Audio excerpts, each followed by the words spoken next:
Hi, everyone. It's a ticket to Christ. Thank you for tuning back in. We've been focused in this week on learning lessons of faith from Jesus himself. And we're in Mark chapter 4, picking up in verse 35. We're just going to read from 35 to 41 today.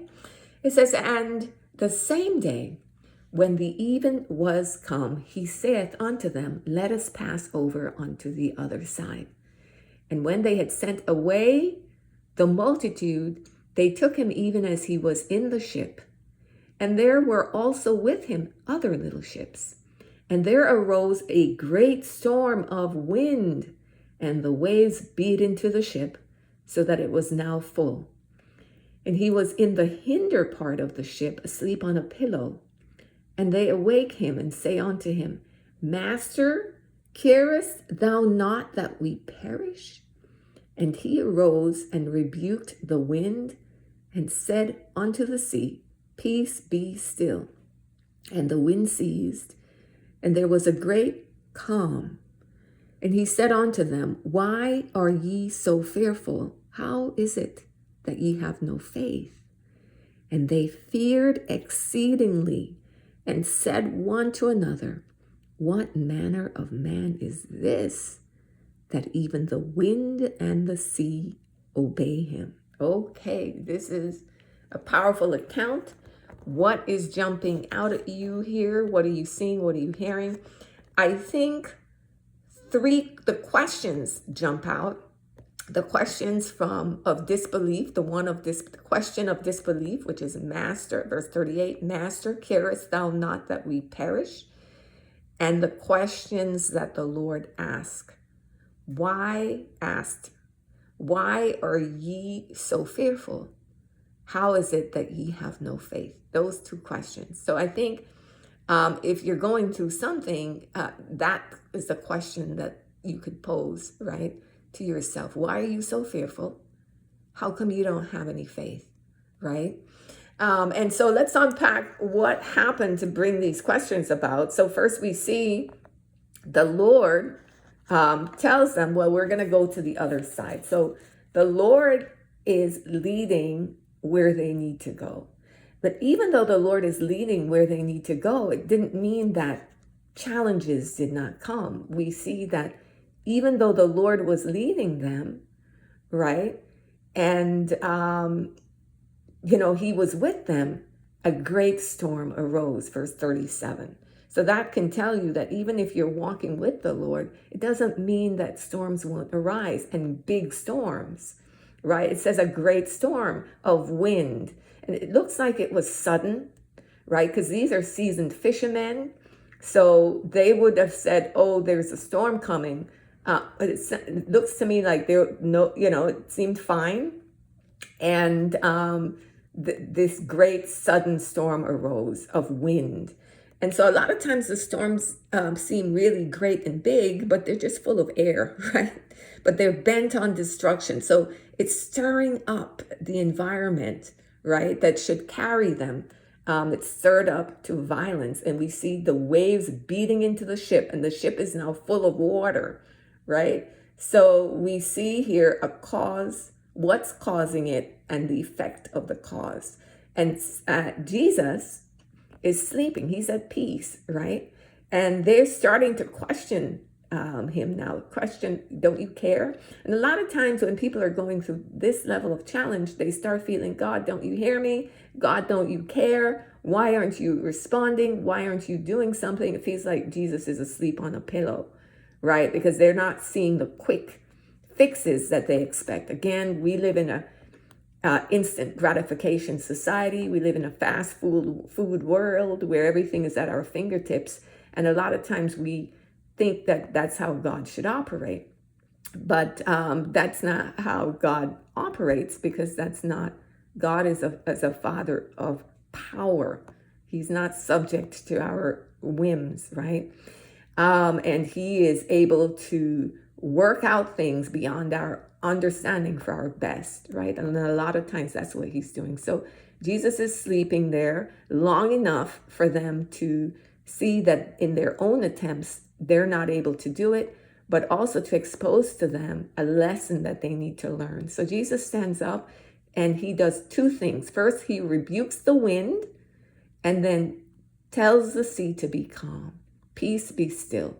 So the cause of the turmoil got rebuked, and the thing in turmoil was comforted and told to be at peace, right? So that's what I see. The wind had to stop and it was calm. And a lot of times people would have rebuked both the wind and the sea, but the sea didn't need to be rebuked, only the wind, right? So people panic and just start rebuking everything and or going against everything, throw everything out. No, everything in order. The wind was the one stirring up the problem, so it needed to be rebuked. And once that rebuke happened, then the sea needed to be told, just calm down, it's fine, right? And so we see here with faith, a lot of times it's what you say, right, that can make a difference. It's what you speak to the root of the issue. Who is causing the confusion? What is causing the turmoil? And you speak to that and rebuke it if it's in the wrong, right? And then to what is being impacted, you calm it down, by what you say. And a lot of times, if we would just take the time out, I think, to deal with situations based wisely with what we say, right? We could have a lot of these problems just dissolve themselves, right? It says there, the wind ceased, verse 39, and there was a great calm. So everything is completely still. And then Jesus addresses their faith. And it says they feared exceedingly, verse 41, and said, what manner of man this is? Even the wind and the sea obey him. But Jesus was giving them a lesson. And because anything that he is able to do here on earth as a human being, he's saying we can do it. We have that same power that Jesus has because we're in him. And it's his power working through us. And so whatever it is that the situation is, that is this great storm, this is the blueprint of how you can deal with it. And pray through this passage, study it, look at how Jesus addressed it, and look at Jesus's peace. He didn't wake up unprepared, right? He arose, verse 39, it just looked, Jesus didn't rise up frazzled. He rose up calm, in control, and capable, right? Keeping his head. And so a lot of times it looks to me that what steals faith is fear.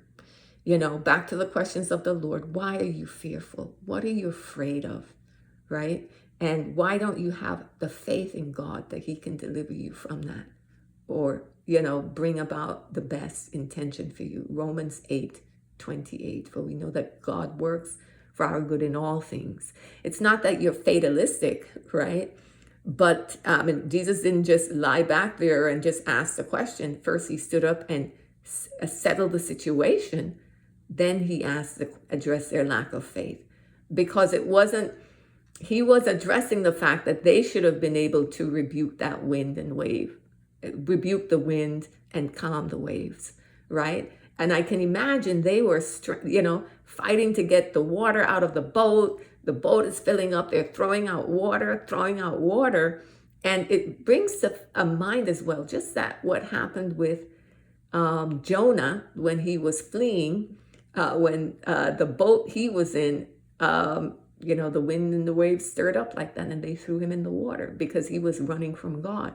But here we have a different scenario, greater than Jonah. Jesus is not running from God. He is the Son of God in flesh here on earth, right?